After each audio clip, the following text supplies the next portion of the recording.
아나타입니다. 오늘 저번에 읽다만 구글의 미래를 가져왔거든요.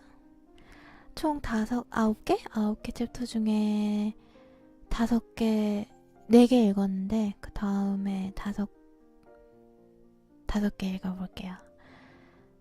오늘 진짜 요새 너무 추워가지고 반팔을 입고 있지만 저번에 반팔을 입었기 때문에 맞추려는 것 뿐이고 너무 춥고 이 날씨에 출퇴근하시는 학교 가시는 분들 모두 옷 잘 챙겨 입으시고 꼭 조심히 다니세요. 다칠 수도 있어요. 너무 추워가지고 마이너스 16도? 그래서 오늘 아침에는 저희 아파트도 잘못해서 벨이 막 울렸어요. 그 화재 경보 그래가지고 9시에 울려가지고 난리 났거든요. 집 안에까지 다 방송 삐 소리 막 방송되고 해가지고 그게 아마 추워가지고 오작동 했던 것 같아요. 저의 기계들은 오작동 하지 않길 바라며 차랑 핸드폰 방전되지 않게 잘 간수하시고 그글의 미래 총 다음 5단원 읽어보도록 할게요. 자, 5번 단어는 검색, 과거의 성공을 미래로 연결하는 방법입니다. 검색 엔진 최초이자 최고의 문샷 프로젝트. 어떤 문제는 생각에 생각을 거듭하며 수년 동안 골몰한 끝에 진전을 이루고 또 어떤 알고리즘은 미미한 진전을 거듭하면서 앞으로 나아간다. 모든 것의 기본 전략이자 구글의 바탕은 이것이다. 커다란 도약의 순간까지 계속 밀어붙여라. 고메스 담당자인데 문샷 쪽의 담당자인데 고메스는 그 이유를 20년 동안 불가능하다고 생각한 문제가 한꺼번에 풀릴 것 같기 때문이라고 했다. 무어의 법칙과 상관없이 다양한 분야에서 수십 년간의 연구활동이 이제 결실을 맺고 있다. 구글의 공학자들 사이에 엄청난 환희를 불러일으키는 새로운 기회는 여러 가지 다른 기술 발전의 종합적인 결과이다. 이를테면 언어 분석과 대상 인식, 컴퓨터 연산 능력, 데이터 처리 기술이 합쳐져 전혀 다른 어떤 것이 창조된다. 점점 더 많은 제품 개발이 이러한 과학적 발명의 영향을 받고 있다. 여기 고메스 설명 써놨네. 구글 최초 직원 중 한 명으로서 초창기 세계의 특허를 획득하는 과정에서 2개의 프로젝트에 관여했고 검색 엔진의 공동 개발자라고 합니다. 그리고 이거에 대해서 제가 생각을 써놨는데 그거는 다음 거랑 연결이 돼서 다음 거랑 같이 얘기해 드릴게요. 이게 어떤 맥락에서 나온 얘기냐면은 자동 검색이 그러니까 검색 엔진 하는 게 지금 우리가 쓰는 그 알고리즘 같은 게 처음에 얼마나 복잡하고 얼마나 골치 아픈 거였는지 얘기를 하다가 나왔거든요. 지금 우리가 당연하게 검색 엔진을 쓰고 있잖아요. 그렇지만 그 알고리즘 굉장히 복잡했고 그거는 이들의 가치관처럼 커다란 도약의 순간까지 계속 밀어붙여서 지금의 결과물이 나와서 우리가 평안하게 검색 엔진을 사용하고 있다. 이런 얘기를 하게 되었어요. 이게 왜냐면은 이 챕터의 제목이 과거의 성공을 미래로 연결하는 방법이잖아요. 그래가지고 무슨 문제가 풀릴 것 같은가 봐요. 20년 동안 불가능하다고 생각했던 문제가 포기하지 않고 커다란 도약의 순간까지 계속 밀어붙였고 그 20년 동안 묵은 게 이제 풀릴 것 같다라는 얘기를 하고 있는 것 같습니다. 여러분들도 포기하지 마세요. 기한을 정해두시고 그때까지 지치지 않고 계속 할 수 있는 그런 여건을 만들고 포기하지 마세요. 조금씩 꾸준히 할 수 있는 그 양을 유지하면서 목표한 시점까지 계속해서 하시면 원하시는 결과를 얻을 수 있을 거라고 생각합니다. 왜냐면 우리가 다 아무것도 알지 못하니까 뭐 된다고 생각하고 되고 안 된다고 생각하고 안 되겠어요. 오늘만 해도 예상하지 못한 일이 얼마나 일어났는지 생각을 해보면 되게 그렇잖아요. 오늘도 저도 돌아보면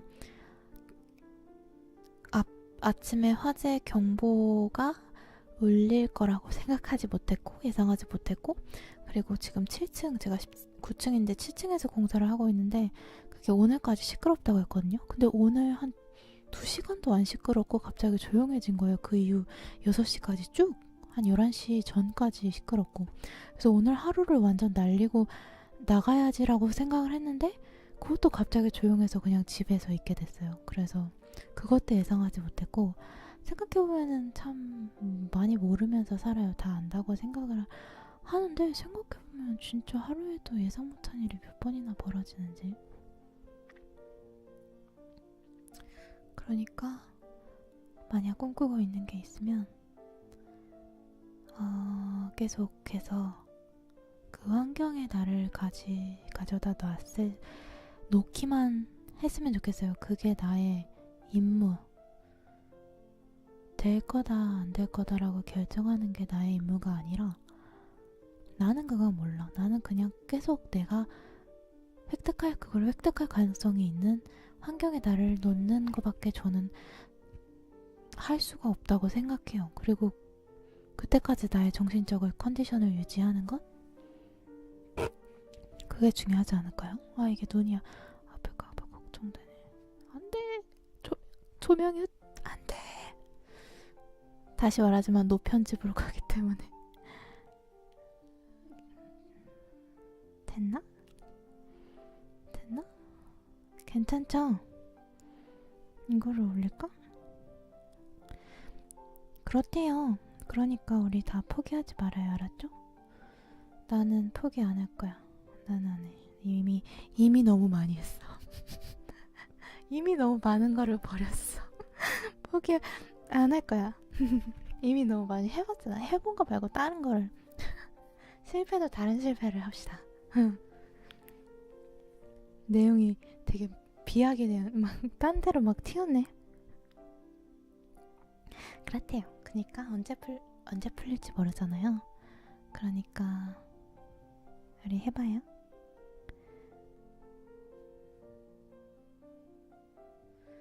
그러고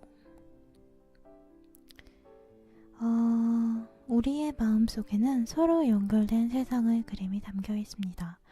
우리는 그 지식을 재현하려는 것입니다. 그러니까 이 챕터는 전체적으로 최초의 문샷 프로젝트였던 검색 엔진이 성공했고, 그거를 어떻게 미래의 성공으로 이어갈 건지를 얘기를 하고 있는 챕터인데, 그것을 이제 검색 엔진을 이렇게 설명을 하는 거죠.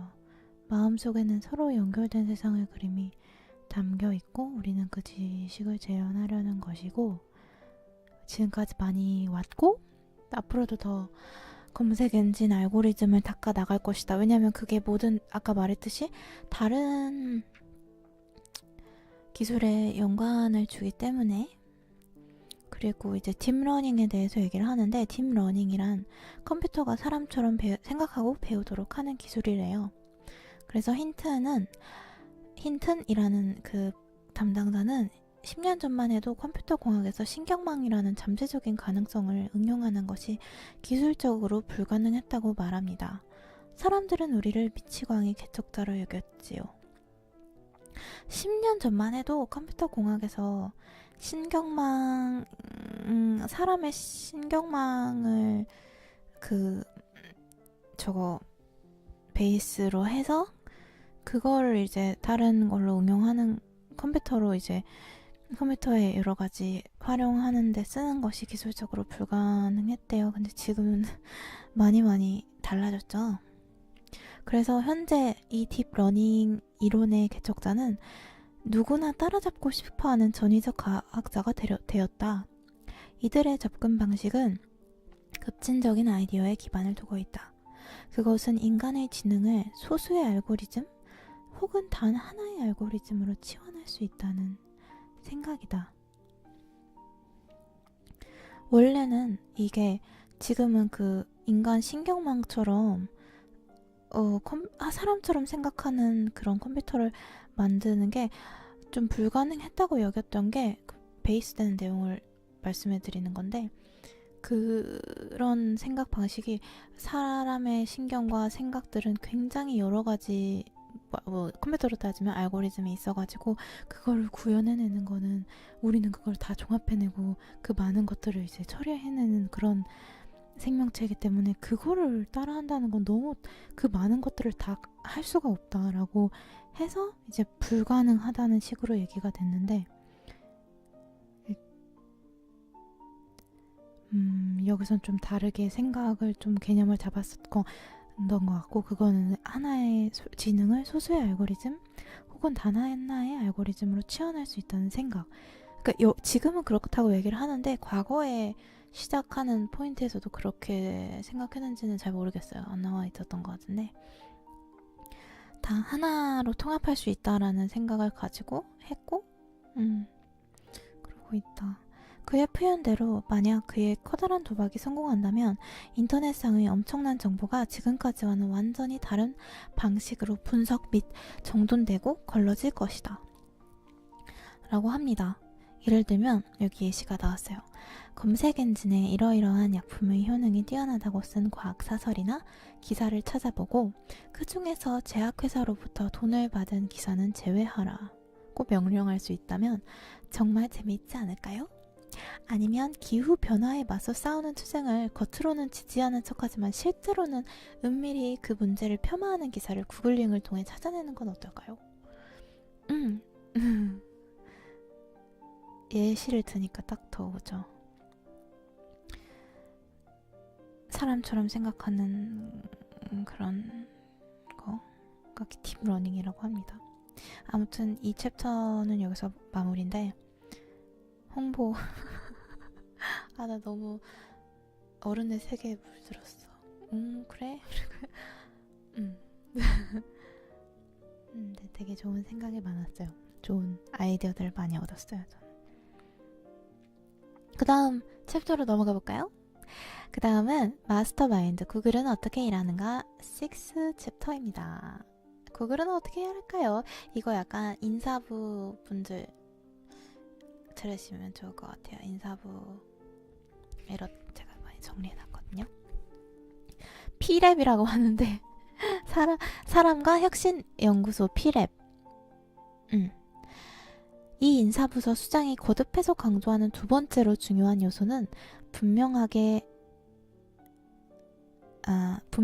설정한 목표, 즉 거대한 목표다.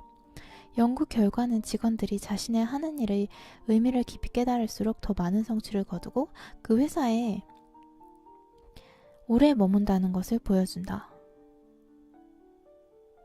네. 되게 클리셰 같은데 맞는 얘기죠. 왜냐면은 우리 다 거의 대부분이 고용당해 있잖아요. 하는 일의 이 의미를 깊이 깨달을수록, 이거는 근데 진짜로 누구나 그래요. 왜냐면 진짜 일은 일이고 가서 아무 의미도 없는 데다가 그냥 돈 떨어지니까 한다라고 생각하면 누가 열심히 일하겠어요. 뭔가 의미를 두면 다르죠. 그거는 영원 불변의 법칙인 것 같아요. 그리고 여기 행복하면 다른 회사로 옮겨가지도 않고 늘 열심히 한다. 네. 그리고 다음 거 되게 저는 뜻깊게 읽은 문장인데 읽어드릴게요. 새로운 직원들은 대부분 초기에는 높은 만족감을 보이지만 시간이 흐를수록 만족도가 감소하는 경향을 보였다. 그런데 어떤 직원들의 만족도는 전혀 감소하지 않았는데 그 이유를 알아보니 그들은 회사에 감사하는 마음이 컸다. 감사하는 마음, 그거가 만족도에 변화를 주지 않고 계속해서 상위에 있는 만족도를 유지하게 했다. 근데 이거 되게 막 인상 깊게 읽었다는 이유가 꼭 회사에만 적용되는 게 아니라 저도 어떤 거를 봤었는데 똑같이 저랑 똑같이 읽으신 분들도 있을 거예요. 오랫동안 되게 좋은 부관계를 유지하고 있는 커플 부부들을 조사했던 건가? 아니면 그냥 그분의 주변에 사이가 좋은, 오랫동안 사이가 좋은 부부들을 얘기했던 건가? 그런데 그 사람들의 공통점이 남편이 아내한테 감사하는 마음이 되게 큰 그런 감사하는 마음이 되게 큰 그런 커플들이었다는 거예요. 예를 들어서 막 결혼하기 전에 되게 힘든 남자가 경제적으로도 뭐도 되게 없었는데 여자의 사랑으로 결혼으로 이루어졌거나 뭔가 이렇게 여자의 헌신이 있어서 남자가 계속 여자한테 감사하는 마음을 가진 그런 점이 공통점이었다라는 그런 글을 읽은 적이 있거든요. 그래가지고 근데 우리만 해도 그렇잖아요. 딱 나 왜 이렇게 가진 게 없지, 내 삶은 별로야 이렇게 생각하다가 감사하는 마음을 가지려고 하고 근데 이게 나한테 있는 게 지금 당연한 게 아닌데 라고 조금 더 성찰을 해보고 감사하는 마음을 우리 부모님이라던가 뭔가 내 집이라던가 직장은 차마 감사한다고 하긴 어려운데 그건 좀 더 나의 레벨이 올라갔을 때 감사할 수 있을 것 같아. 그냥 내가 평소에 그냥 좀 그냥 별로라고 생각했던 거에 근데 이것도 괜찮고 내가 같이 이거에 이런 점도 괜찮은데 이런 안 좋은 점 때문에 이런 점이 당연하진 않은 거잖아요. 좋은 점이. 그렇게 생각해서 감사하는 마음을 가지려고 했을 때 되게 저는 행복을 많이 느끼게 되는 것 같거든요. 그러니까 나와 내 삶의 관계에 있어서도 어떻게 만족도를 내가 장기적으로 뭔가에 대해서 가져갈 수 있냐라고 생각을 해보면 진짜 감사가 맞는 것 같아요. 그래서 저는 그게 되게 공통점이라고 모든 것들의 만족도를 통찰하는 통관? 일문이 penetrate 그 뭐야 기억이 안 나 단어가 나이 드니까 아무튼 그렇게 하는 것이 감사라고 생각을 합니다, 여러분. 회사에 감사하면 되겠죠. 그 다음에 네, 하지만 일방적 아니에요. 일반적으로 만족도를 좌우하는 것은 바로 고용 원칙이다. 예를 들면 공정한 승진 기회가 있다. 구글 연구원은 훌륭한 리더를 만드는 8가지 원칙을 도출했다. 훨씬 더 중요한 원칙으로 밝혀진 것은 겉보기에 아주 평범한 것이었다. 직원들이 발전하도록 도움을 주어라.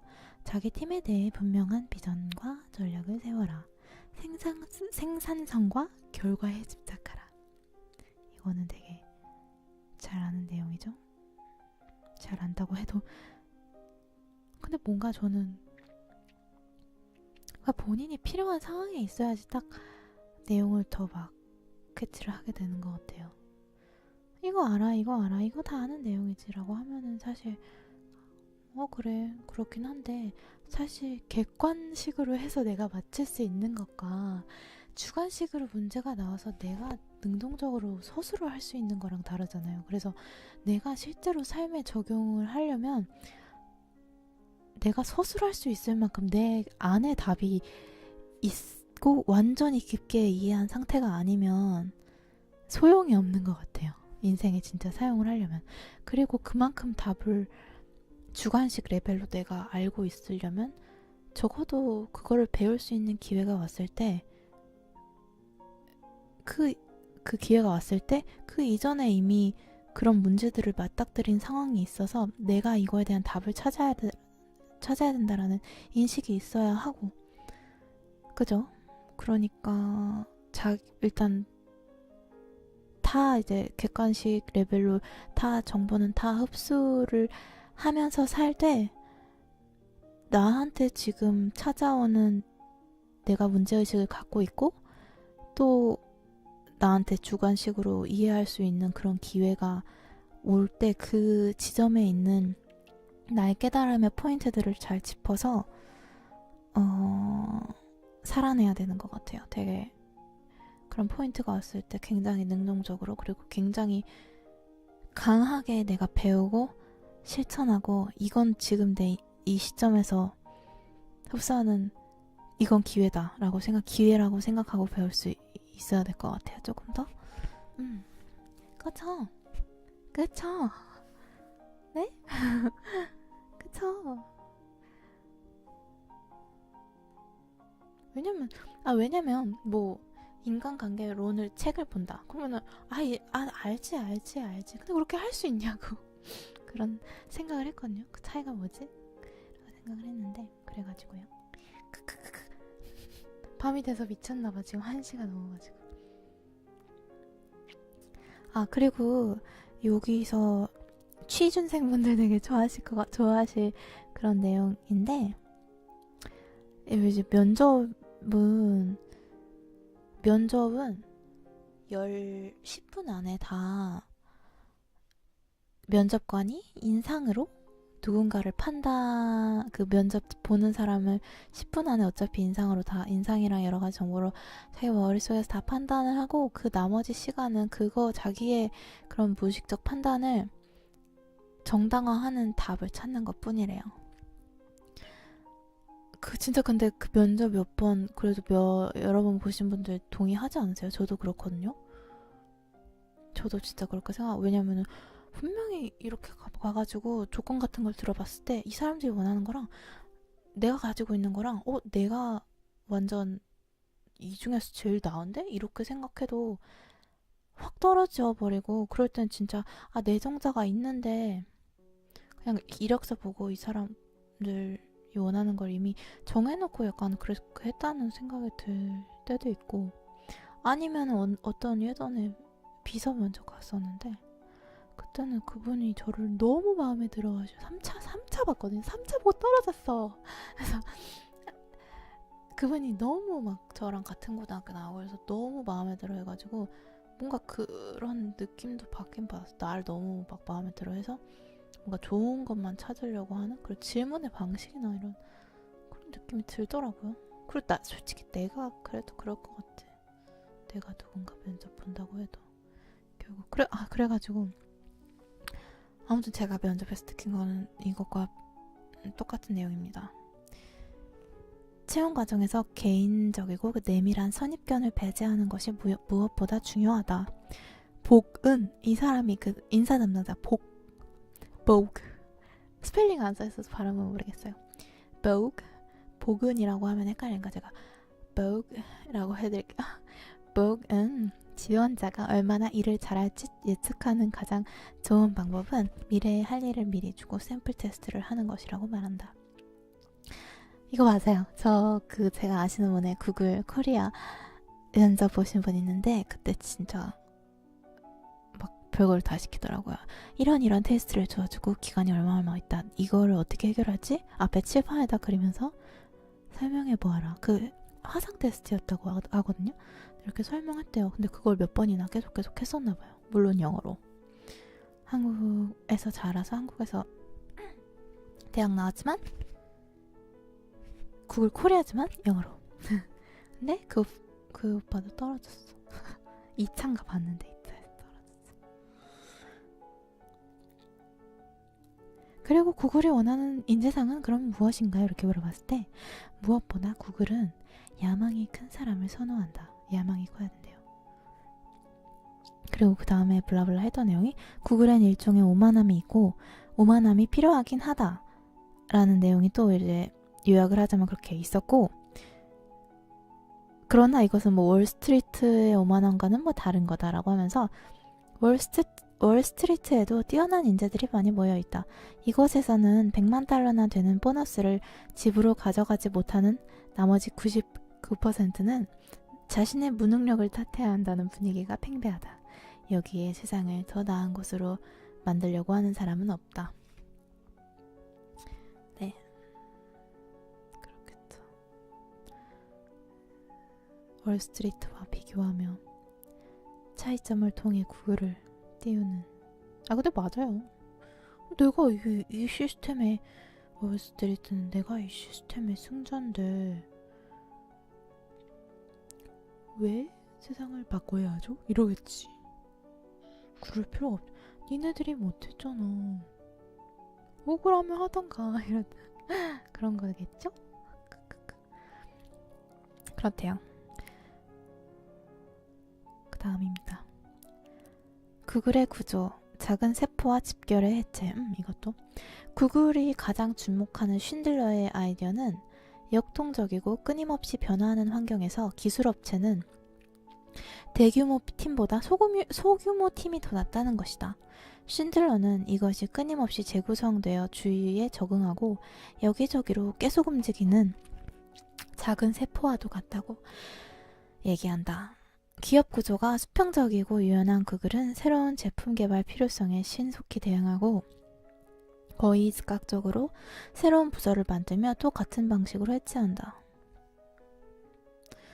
작게 이렇게 세포처럼 움직이면서 필요한 상황이 오면 얘 있는 그 되게 잘 정비되고 소수 인원인 시스템 복제해서 이게 그게 커졌다가 샥 없어져 버리고 이렇게 조금 더 유기적으로 빨리빨리 움직일 수 있는 대응할 수 있는 그런 구조를 하고 있다라는 것 같습니다.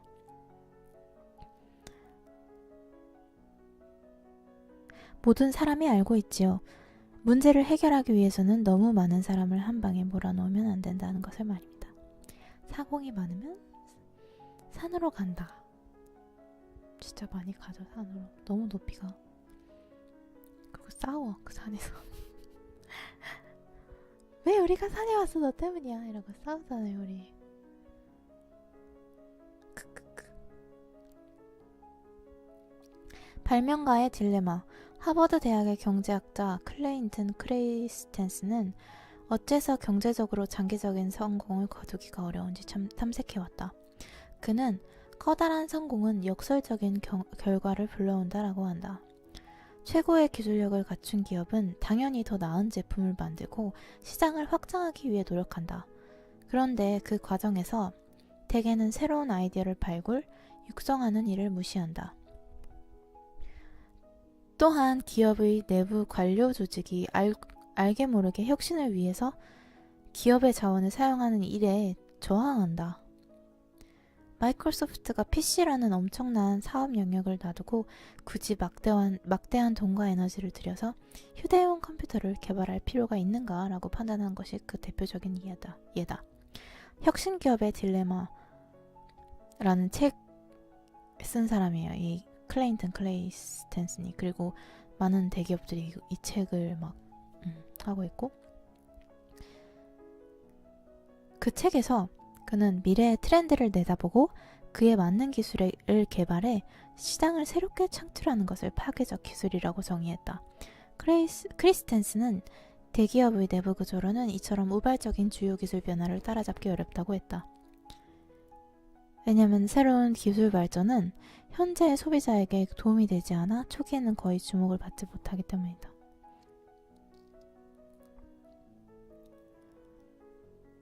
그리고 기업 문화에 대해서는 그 구글의 기업 문화는 yes 근데 yes라고 하고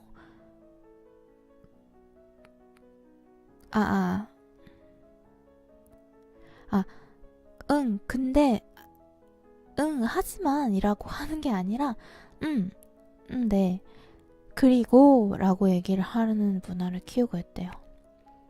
그렇게 얘기하는, 그러니까 직장 내에 예스맨 문화를 창조하라는 것이 아니라 일단 예스라고 한 다음에 비판을 가하는 태도를 기르라는 이 얘기다.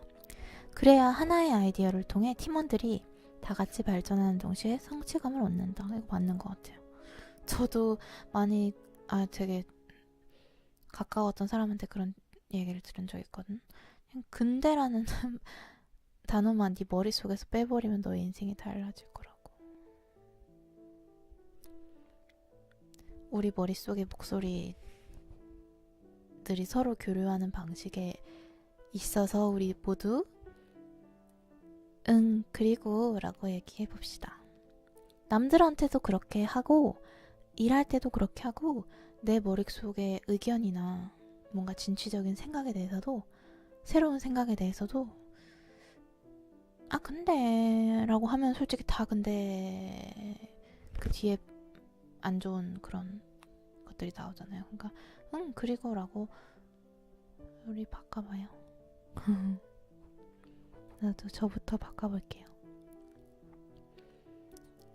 이제 7번 챕터입니다. 이거 되게 짧아요. 스마트폰, 로봇과 자동차, 시스템으로 세상을 움직이다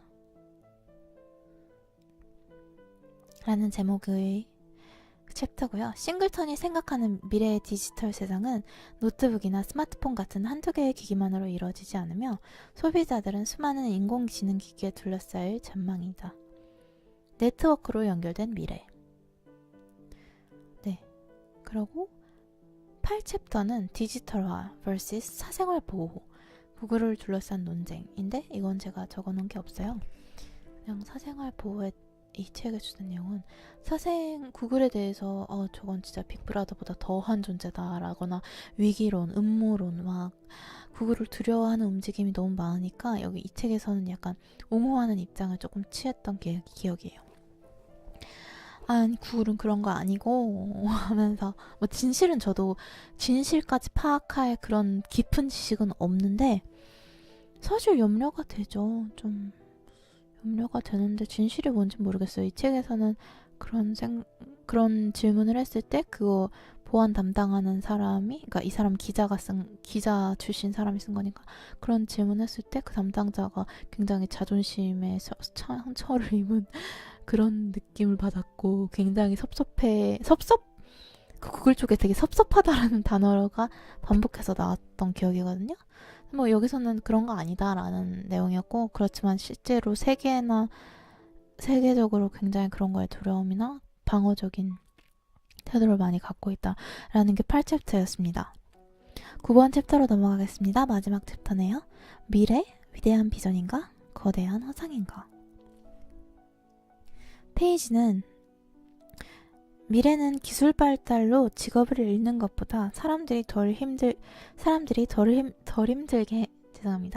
일함으로써 생산적인 이득을 얻는 방향으로 나아갈 것이라고 생각한다. 이는 가치 있는 목표다. 20년 전과 같은 작업 환경을 유지하지 못한다고 두려워할 필요는 없습니다. 과거의 방식이 그렇게 이상적이 있지 않기 때문이죠.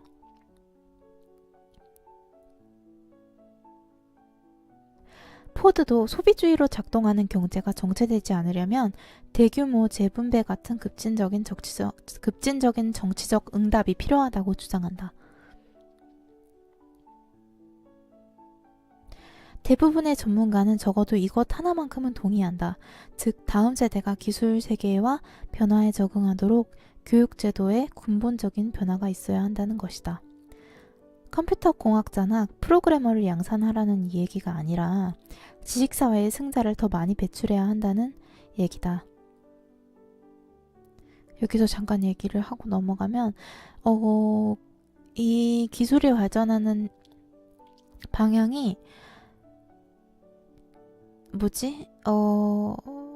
인간의 그 직업을 줄일 것인가라는 질문에는 그렇다고 인정할 수밖에 없다. 라고 굉장히 지금 주요한 직업군에서도 그렇게 될 것이라고 얘기를 인정을 했고요. 그건 어쩔 수 없는 흐름이다. 그리고 근데 이제 사람들이 돈이 없으면 안 쓰고 그러면 이제 경제 문제가 생기니까 그래서 대규모 재분배 같은 그런 급진적인 변화가 필요할 수도 있다라는 얘기를 했거든요. 그리고 직업 없어지면 어떡하지 라고 불안해할 필요는 없다. 왜냐면은 그러니까 이 사람 얘기한 게 필요는 없다. 왜냐면 9 to 6, 미국은 9 to 5 그렇게 일하면서 가족들이랑 보내는 시간도 없고 이렇게 치고 어차피 일하는 거 힘든데 그렇지 않냐. 걱정할 필요 없다. 그거 말고 그냥 좀 더 일하는 시간 줄어들고 그런 방향으로 나아갈 것이다 라고 일단 이분들은 얘기를 하고 있거든요. 그렇게 얘기를 하겠죠. 사실 이분들은 그쪽으로 경제를 그 기술적인 부분에 있어서 법적인 방어도 뚫어야 되고 일단 발전시키고 사회를 변화시키고 이런 방식으로 나가야 하니까. 근데 그게 실제로 정치적인 면에서 정말 그냥 노동시간이 줄어들고 월급은 그대로고 그런 방향으로 갈 수 있을까? 우리한테 그런 혜택이 돌아오는 그런 방식으로 이루어질 수 있을까라는 거는 많이 노력을 해야 될 문제고 많이 어려울 수도 있는 문제죠. 그렇지만 분명히 그게 잘 되는 방식으로 갔을 때는 물론 정말 이분들이 말하는 것처럼 그게 잘 해결됐을 때는 이분들이 말하는 것처럼 그나마 조금 유토피아에 가까워지는 그런 게 아닐까요? 그럼 정말 좋겠다. 지금 솔직히 주 5일 일하고 야근하고 중소기업뿐만이 아니라 그냥 많이 시키는 데는 더 엄청 힘들잖아요. 그죠? 6에서 안 끝나잖아요. 6에서 끝나는 것만 해도 진짜 쉬는 직장이지. 특히 우리나라는 진짜 그래. 이렇게 됐으면 좋겠다. 그치? 진짜 근데 어쨌든 그리고 점점 더 제가 이 책에서 가장 얘기하고 싶었던 부분에 가까워지는데 아까 그 프로그래머를 양산하라는 얘기가 아니라 승자를 더 많이 배출해야 된다는 얘기다. 그래야 투자자와 기업가에게만 수익이 돌아가는 불균형적 혁신 구조에서 벗어날 수 있다. 현재의 교육 시스템은 여기에 대한 준비가 부족하다. 핵심 과제는 아이들에게 창조적이고 기업가적인 사고를 어떻게 가르칠 것이냐 하는 점입니다. 현재의 교육 시스템은 적당히 교육받은 복종적인 공장 노동자와 사무실 노동자를 위한 것이라고 해도 과언이 아닙니다. 이제 그런 이들은 더 이상 필요치 않습니다. 이 말을 보고 되게 많이 공감을 했고 누군가의 입에서 언제나 듣고 싶은 얘기기도 했거든요. 막 어른이 돼서 생각을 해보면 제가 초중고등학교 때 받았던 교육과 제가 공부해야 했던 것이라던가 뭔가 지금 와서 진짜 사회와 인생에 맞닥뜨려 봤을 때 정말 나에게 필요한 것을 가르쳐주는 것이 아니었고 그런 실제로 도움될 만한 말을 해주는 어른들도 많지 않았고 오히려 뭔가 가상세계를 배운 것 같은 느낌이 들지 않으세요? 저는 그렇거든요. 저는 게다가 친구들하고 교류도 크게 많지 않았고 되게 혼자서 많이 생각을 하고 그래서 그런지 교육에 대한 원망도 많았고 그렇기 때문에 이 말을 듣고 되게 용기도 생겼고 오히려 왜냐면 내가 받은 교육이 솔직히 지금 와서 어른들 돼서 한 20대 후반 되는 분들은 다 느끼시지 않아요? 그때 받은 그렇게 이유도 알지 못하고 공부를 해야 하고 나의 그 의미 있는 것을 찾는 과정이 정말 없었고 그런 일련의 과정들과 당연히 억압당해야만 했던 그런 내면적인 것들을 생각을 했을 때 참 이 말이 맞잖아요. 적당히 교육받은 복종적인 공장 노동자와 사무실 노동자를 위한 교육. 말을 잘 듣는 법을 솔직히 가르치고 싶었던 거다. 솔직히 그리고 그렇게 다들 경쟁을 붙여놨던 것도 그 많은 애들을 공부라는 기준으로 경쟁을 붙여놨던 것도 그러면 단지 통제하기 그냥 그렇게 하라고 했던 건데 단지 본인들이 통제하기 쉽기 위해서인 것도 있었고 이거에 대해서는 제가 다른 영상에 대해서 제대로 얘기를 할게요. 제가 하고 싶은 말이 너무 많아가지고 그리고 이거에 대해서는 진짜 많이들 공감하실 거라고 생각을 해요. 그렇지 않아요? 막 올라와 진짜 나에 대한 안타까움과 교육에 대한 안타까움과 다음 영상에 다른 영상에서 제대로 얘기를 할게요. 근데 아직 초기 단계니까 사실 산업화 이후로 우리나라가 어쩔 수 없다고 생각을 합니다. 저희가 더 낮게 만들 수 있는 세대예요, 여러분. 네, 낮게 만들 수 있는 세대예요. 만들어야 되는 세대고 그런 사명의식을 가지고 있고 저는 그러고 마지막 원장 읽어드릴게요. 구글 직원. 이들은 자신이 세상을 멋지게 움직일 뭔가 특별한 일을 한다는 믿음이 강하다. 월스트리트와의 차이점 아까 그거 얘기한 거거든요. 여러분, 오늘도 두 번째 구글 앱이래 영상 봐주셔서 긴데 만약 여기까지 봐주신 분이 계시다면 진짜 너무 감사하고 도움이 됐으면 좋겠어요. 도움 됐죠? 됐죠? 제가 책으로 많이 찾아올게요. 저는 책 좋고 그거에 대해서 제 생각을 얘기하고 만약 같이 얘기를 나눌 수 있는 사람이 있으면 더 좋을 텐데 다음 그거에 대해서도 다음 그거 아이디어에 대해서도 많이 아이디어를 얻을 테니까 졸리다. 내일도 마이너스 16도 막 이러던데 진짜 날씨 대박. 근데 러시아는 마이너스 30도 막 이렇다는데 그건 어떤 날씨인 거죠?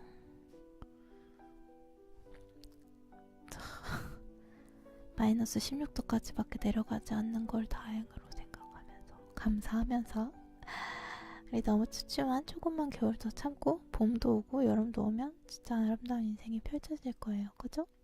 2018년 무슨 일이 일어날지 모르니까 우리 알지 못하잖아요. 그죠? 한 치 앞도. 2018년은 좀 다른 일들이 많이 일어났으면 좋겠어요. 다른 기회가 많이 왔으면 좋겠어요. 저나 여러분들한테는. 영상 봐주셔서 감사하고 오늘도 숙면하시기 바랍니다. 내일을 위해서, 내일의 나를 위해서, 나의 행복을 위해서. 안녕, 리타였습니다.